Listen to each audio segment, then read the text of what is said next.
Hello my viewers, कैसे हैं आप सब। Welcome back to my channel. I hope आप सब अच्छे होंगे। UP triple SC PET exam की तैयारी आपकी अच्छे से चल रही होगी।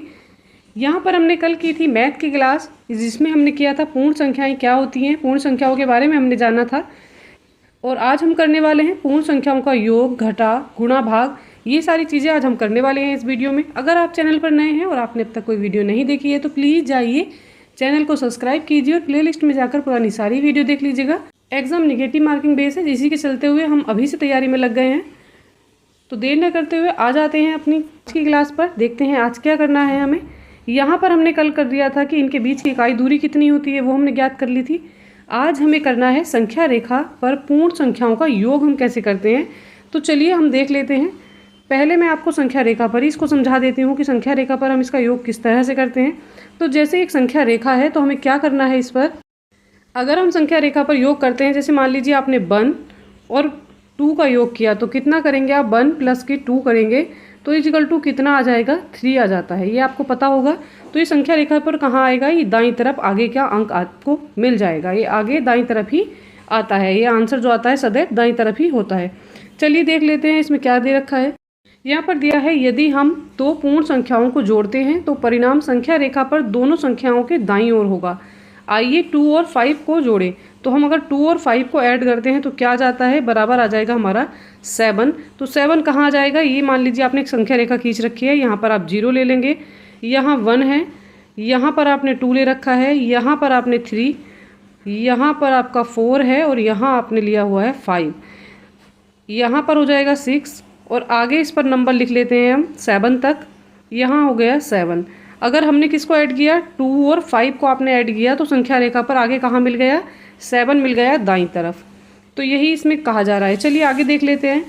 यहाँ पर दिया है 2 और 5 को जोड़ने के लिए हमने क्या किया, हमने शुरू किया किससे, 2 से हम शुरू कर रहे हैं। देखिए जैसा कि ये पिक्चर में आपको क्लियर भी हो रहा होगा और ऊपर की आकृति में दिखाया गया है अनुसार दाईं ओर 5 कदम हम चल लेते हैं। 5 कदम चलने के बाद क्या होता है, प्रत्येक कदम मतलब 1 इकाई के बराबर होता है। तो क्या है, 5वें तीर का क्या हो जाएगा, सिरा जो है किस पर जाएगा, ये जाएगा 7 पर। तो हमारा कितना हो जाएगा, 2 और प्लस 5 का योग कितना होता है, ये आएगा हमारा 7। चलिए आगे देखते हैं। संख्या रेखा पर जोड़ना सीख लिया है, अब हम संख्या रेखा पर घटाना सीखते हैं। दो संख्याओं के घटाव में हम संख्या रेखा के बाईं ओर चलने पर परिणाम को प्राप्त कर लेते हैं। हम क्या करेंगे, संख्या रेखा पर हम कहाँ चलेंगे, हम चलेंगे इधर बाईं तरफ। ठीक है, आइए एक उदाहरण ले लेते हैं। इसमें क्या करना है, हम 5 में से 3 को माइनस करते हैं। तो चलिए करते हैं इसको माइनस। यहाँ पर हम संख्या रेखा पर देख सकते हैं क्या करना है, हमें 5 से 3 को माइनस करना है। तो 5 से हम चलेंगे 5, 4, 3 और 2, ये आ जाएगा। ठीक है, तो हमें क्या करना है, 5 माइनस कितना करना है, 3 करना है। तो नेक्स्ट नंबर हमें क्या मिल जाएगा, नेक्स्ट नंबर जो है हमें 2 मिल जाएगा। और ये मिला किस तरफ है, ये मिला है हमें बाईं तरफ, 2 मिल जाता है। तो आपने संख्या रेखा पर घटाना भी यहाँ से सीख लिया है। बिल्कुल बेसिक से मैं आपको मैथ करा रही हूँ और पूर्ण संख्या जो है ये एग्जाम में आएंगी, इनसे क्वेश्चन बनेंगे। तो इसलिए कोई भी टॉपिक आप स्किप ना करें, आप अच्छे से टॉपिकों को करते रहें। बाद में हम प्रैक्टिस सेट भी इसमें करने वाले हैं। घटाव हमने कर लिया है। आई होप आपका ये डाउट क्लियर हो गया होगा कि घटाव कैसे करते हैं। ये हम देख लेते हैं संख्या रेखा पर पूर्ण संख्याओं का हम गुणन कैसे करते हैं। तो गुणन करने पर हमें क्या करना होता है, दाईं ओर चलते हैं तो हमें परिणाम मिल जाता है। लेकिन इसमें क्या होता है, एक कदम बराबर 1 इकाई के बराबर नहीं होता है, ये संख्याओं पर निर्भर करता है। चलिए देख लेते हैं कैसे करना। हमें 4 की मल्टीप्लाई करनी है 2 से। तो 4 की जब हम मल्टीप्लाई करते हैं तो 4 2 जा कितना हो जाता है, 4 2 जा हो जाता है यहाँ पर 8। तो ठीक है, 8 देखते हैं कैसे आएगा। 2 चले हैं, 2 से मल्टीप्लाई की है किसकी, 4 की। 4 2 जा हो जाएगा यहाँ पर कितना, 8। तो कितना आएगा, 5 6 7 और ये 8। तो हमें ऐसा नहीं है कि एक कदम पर ही आंसर मिल गया है, 1 इकाई कदम पर आंसर नहीं मिला है। हमें कितने चलना पड़ा है, हमें 8 तक जाना पड़ा है। चलिए और एग्जाम्पल भी इसके करके देख लेते हैं। जैसे हम 3 और 2 की मल्टीप्लाई करते हैं तो हमें क्या मिल जाता है, 3 2 जा 6 मिल जाता है। तो ये कैसे मिल जाएगा, हमें इसे 1 इकाई के कदम पर नहीं चलते हैं, हम इसे आगे चलना पड़ता है। 3 और 2 की मल्टीप्लाई करते हैं तो 6 मिलता है। अब देख लेते हैं क्या दिया हुआ है, पूर्ण संख्याओं के गुण क्या होते हैं। तो इनके जो गुण होते हैं, जो इनकी प्रॉपर्टीज़ होती हैं, वो हम यहाँ पर देख लेते हैं। पहले गुण को क्या बोला जाता है, संवृत गुण। संवृत गुण में क्या होता है, योग के लिए दो पूर्ण संख्याओं का योग हमेशा एक पूर्ण संख्या होता है। मान लीजिए हमने क्या किया है, 2 पूर्ण संख्याओं को हमने जोड़ा है तो उनका जो योग आएगा वो भी एक पूर्ण संख्या आएगा। इस गुण को योग के लिए संवृत गुण के रूप में जाना जाता है। तो हमने क्या किया, यहाँ पर 3 + 2 लिया, तो जो 5 आया है 5 भी एक पूर्ण संख्या ही आया है। इसके लिए आप और एग्जाम्पल भी यहाँ पर देख सकते हैं। यहाँ दे रखा है क्या, 4 + 7, तो क्या आ जाता है, यहाँ पर जो पूर्ण संख्या में मिल जाती है वो 11 के रूप में मिल जाती है। 7 4 क्या होता है 11, तो 11 भी जो है एक पूर्ण संख्या है। 1 + 9 10, तो 10 भी क्या है, एक पूर्ण संख्या ही है। तो जब दो पूर्ण संख्याओं का योग हम करते हैं तो हमें जो उसका परिणाम मिलता है वो भी एक पूर्ण संख्या के रूप में ही मिलता है। तो ये क्या हो जाता है, ये योग के लिए संवृत गुण के रूप में इसको जाना जाता है। अब घटाओ के लिए देख लेते हैं, तो घटाओ के रूप में ये क्या कार्य करता है। यहाँ पर दिया है दो पूर्ण संख्याओं का अंतर हमेशा एक पूर्ण संख्या नहीं होता। इसका मतलब है कि घटाव के तहत पूर्ण संख्याएं संवृत नहीं होती हैं। क्या होता है, योग के लिए तो ये संवृत होती हैं पर घटाव के लिए नहीं होती हैं। जब भी हम दो संख्याओं को घटाते हैं तो उनका अंतर हमेशा क्या है, पूर्ण संख्या नहीं होता। चलिए देख लेते हैं कैसे नहीं होता है। यहाँ पर हमने क्या किया, 5 - 4 किया तो हमें मिला 1, तो 1 जो है ये पूर्ण संख्या है। पर हमने अगला उदाहरण जो लिया है वो क्या किया, हमने 6 - 8 कर दिया है। 6 से हमने 8 को माइनस किया तो क्या आएगा हमारे पास, -2 आएगा। और जो -2 है ये एक पूर्ण संख्या नहीं है। ये मैंने आपको कल संख्या रेखा पर समझा दिया था कि 0 से दाईं तरफ जब हम चलते हैं, जब हम 0 के दाईं तरफ चलते हैं तो हमें क्या मिल जाती हैं, हमें पूर्ण संख्याएं मिलती हैं। ठीक है, ये होती हैं संख्याएं पूर्ण संख्या। और जब हम 0 के बाईं तरफ चलते हैं तो हमें कैसी संख्या प्राप्त होती हैं, ये हम इंटीजर में मान लेते हैं इनको, तो ये पूर्णांक होते हैं ना कि पूर्ण संख्या।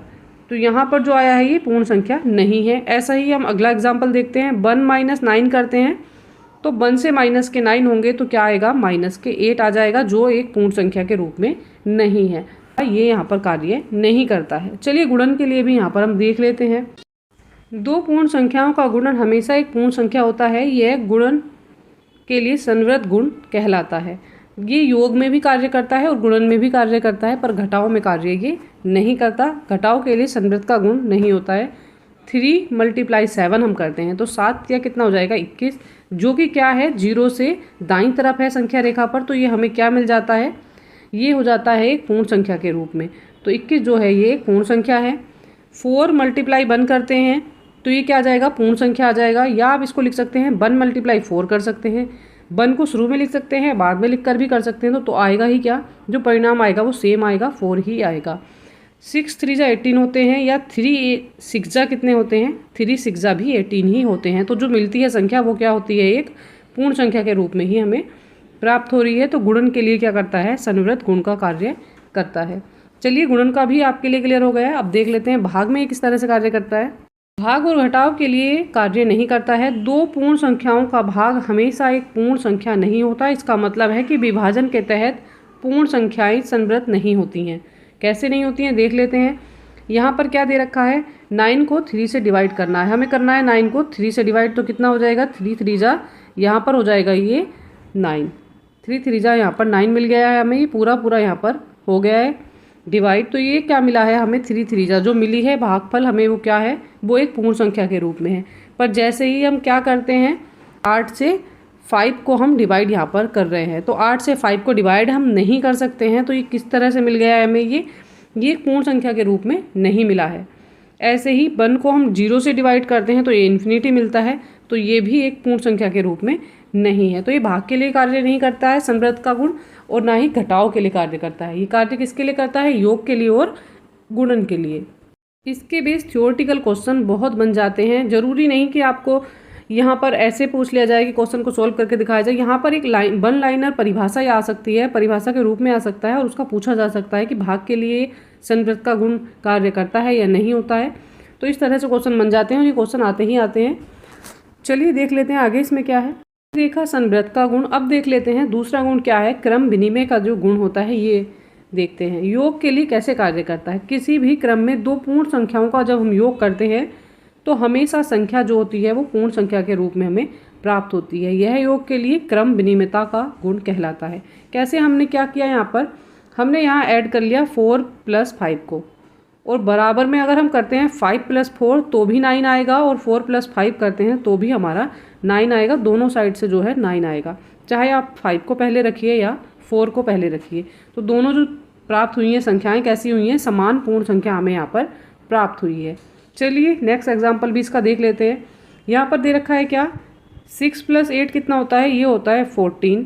और यहाँ पर दे रखा है कितना, 8 + 6, ये भी दोनों 14 ही होते हैं। तो दोनों संख्याएं कैसी प्राप्त हुई हैं, समान प्राप्त हुई हैं और पूर्ण संख्या प्राप्त हुई हैं। तो ये किसके लिए काम कर रहा है, यहाँ पर योग के लिए क्रम विनिमयता का गुण जो है यहाँ पर दिखाई दे रहा है। तो योग के लिए होता है, चलिए माइनस के लिए देखते हैं, घटाव के लिए कैसे कार्य करता है। घटाव में क्या होता है, किसी भी क्रम में दो पूर्ण संख्याओं का जो घटाव होता है वो हमेशा पूर्ण संख्या नहीं होता। इस तरह से क्वेश्चन बन जाता है कि दो पूर्ण संख्याओं का घटाव हमेशा पूर्ण संख्या होता है या नहीं होता है। इस तरह से क्वेश्चन आ जाते हैं। अगर आपने ऐसे पढ़ रखा होगा डीपली तो आप वहाँ पर गलत नहीं करेंगे, क्योंकि नेगेटिव मार्किंग बेस है, इसलिए डीपली पढ़ना जरूरी है। इसका अर्थ है कि घटाव पूर्ण संख्याओं के लिए क्रम विनिमय नहीं है। देखते हैं कैसे। 8 - 3 तो क्या आया, 5 आ गया है, मगर हम जैसे ही 3 - 8 करते हैं, इसको उल्टा करके लिखते हैं तो ये माइनस में आ जाता है, जो कि एक पूर्ण संख्या नहीं है। ये एक पूर्ण संख्या यहाँ पर नहीं हमें प्राप्त हुई है, तो इसलिए क्रम विनिमयता का पालन नहीं करता। क्रम विनिमयता का मतलब होता है चाहे उल्टा करके उसको ऐड करें या सीधी तरफ से उसको ऐड करें, दोनों तरफ से जो परिणाम आना चाहिए वो बराबर हो। अगला एग्जाम्पल यहाँ पर देख लेते हैं। 5 - 1 क्या हो जा रहा है, 4 पूर्ण संख्या के रूप में हमें मिल गया है, मगर जैसे ही हम 1 - 5 करते हैं तो माइनस के 4 मिलता है, जो कि एक पूर्ण संख्या यहाँ पर नहीं है। तो इसलिए घटाव के लिए क्रम विनिमय नहीं पालन होता है। चलिए देख लेते हैं गुणन के लिए कैसे कार्य करता है। किसी भी क्रम में दो पूर्ण संख्याओं का गुणन हमेशा समान पूर्ण संख्या होता है, क्रम विनिमयता का गुण है। उदाहरण के लिए देखते हैं, 3 × 5 करेंगे तो क्या आएगा, 15 आ जाएगा। और जैसे ही 5 × 3 करेंगे तो भी हमारा क्या आएगा, 15 ही आएगा। संख्या कैसी मिल गई है, समान है और ये पूर्ण संख्या है। ऐसे ही नेक्स्ट एग्जाम्पल में देखते हैं, 8 - 9 की मल्टीप्लाई करते हैं। 8 - 9 जा कितना होता है, 72 होता है। और 9 - 8 जा कितना होता है, ये भी हमारा कितना होता है, 72 ही हमें मिलता है। तो दोनों संख्याएं कैसी हैं, समान हैं और पूर्ण संख्याएं यहाँ पर हमें मिली हैं। तो ये जो है क्रम विनिमयता का गुण कहलाता है। गुणन के लिए, जोड़ के लिए सेम फॉलो होता है और गुणन के लिए सेम रूल फॉलो होता है। तो ये दोनों जो हैं यहाँ पर क्रम विनिमयता का गुण फॉलो करते हैं। यहाँ पर हमें देखना है भाग के लिए, किसी भी क्रम में दो पूर्ण संख्याओं का भाग हमेशा पूर्ण संख्या नहीं होता है। इसका अर्थ क्या है कि पूर्ण संख्याएं विभाजन के लिए क्रम विनिमय का रूल जो है ये फॉलो नहीं करती हैं। 4 को हम 2 से डिवाइड करते हैं तो यहाँ पर क्या आ जाएगा, 2 जो एक पूर्ण संख्या है। इसी तरह हम इसको अपोजिट करके लिखते हैं तो हम करते हैं 2 को 4 से डिवाइड, तो ये आएगा क्या, 1/2, पूर्ण संख्या के रूप में नहीं मिलता है। इसी तरह से सेम रूल फॉलो होता है 9 के लिए। 9 को 3 से डिवाइड करते हैं तो पूर्ण संख्या मिलती है, और अगर 3 को 9 से डिवाइड करते हैं तो हमें पूर्ण संख्या नहीं मिलती है, 1/3 के रूप में मिलती है। तो यहाँ पर जो है क्रम विनिमय का रूल जो है ये फॉलो नहीं हो रहा है।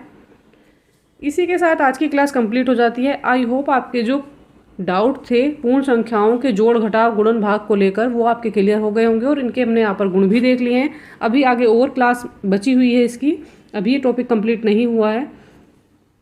अगर आप चैनल पर नए हैं और आपने अब तक कोई वीडियो नहीं देखी है तो प्लीज़ जाइए चैनल को सब्सक्राइब कीजिए, और UPSSC PET 2023 की अच्छी तैयारी के लिए मेरे साथ बने रहिएगा।